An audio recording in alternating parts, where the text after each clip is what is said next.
So Cameron, I know you talked about you had some banana nut bread, right? Yeah, I had banana nut bread. I still haven't had any other food. We've just been so busy, Tyler. Yeah, we've been working. Look at these pastries behind us. That look like maybe like some rum cake, some I don't know, some It looks like a coffee cake. Coffee cake in there, some sugary stuff. or like All good. chocolate stuff. It looks good though. It looks really good. I'm like, hold on. Who are those people over here?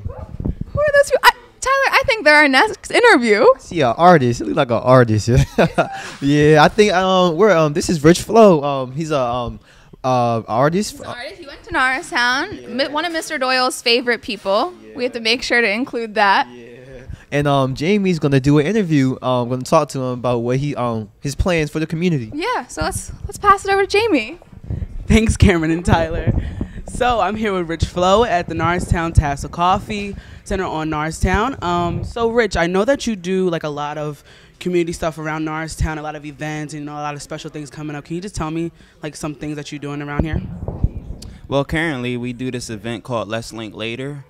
It's located in Norristown at the Center Theater. We do it every third Thursday of each month. It's basically an open mic night, and we involve poetry, spoken word, comedy, and open dialogue. It's open to the public. It's a free event, and we encourage all walks of life to come down for art expression and do your thing. Yeah. So like, what made you start Letslinkl8r?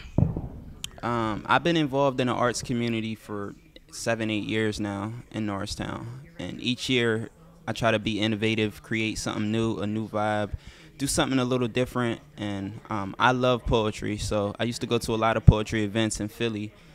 What I noticed that there weren't necessarily one in Norristown, so I wanted to bring something back to the community in which I have a passion for, so I created Letslinkl8r.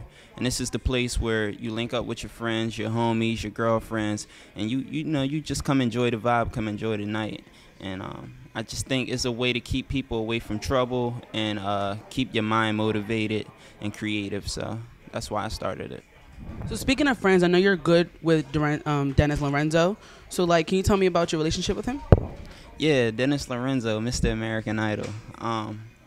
Childhood friends. We've been friends since like 9th grade, 10th grade.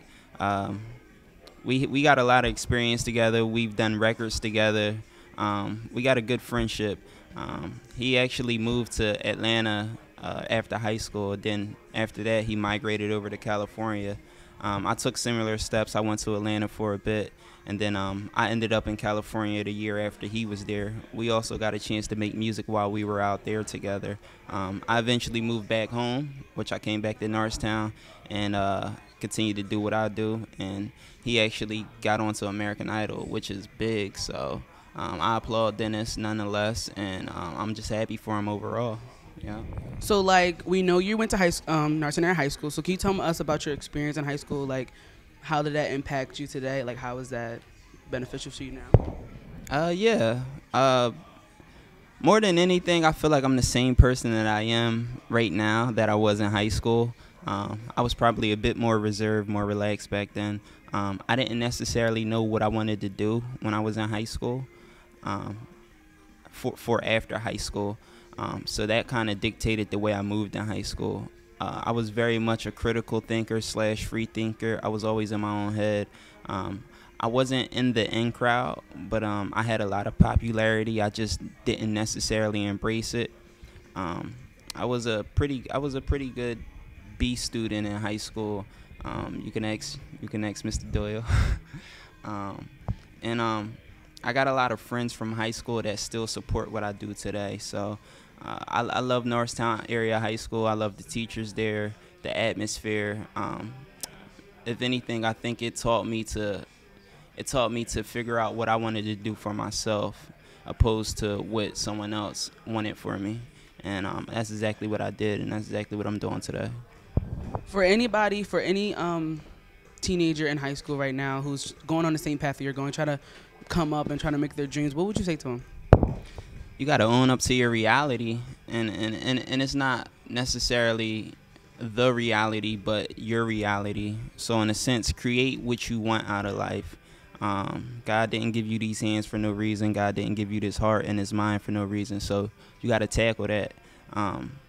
and whatever you're selling, whether whether the product be music or speech or clothing or jewelry, you got to own it. You got to own up to it, and make sure it's a part of you. Believe in yourself, believe in your product, and put entrepreneurship first, because that's what's important. And I only say that because that's the path that I've been on since I graduated high school, and just believing in myself has got me where I've gotten today, and also all the places that I've been. So, yeah. So do you want to add anything else? Like I said, every third Thursday we're at the Center Theater for Letslinkl8r. I have a big show coming up in West Philly on Girard Ave on June 12th of next month. It's for Breed Love. It's a poetry night. It's going to be an epic show. It's going to be an epic night.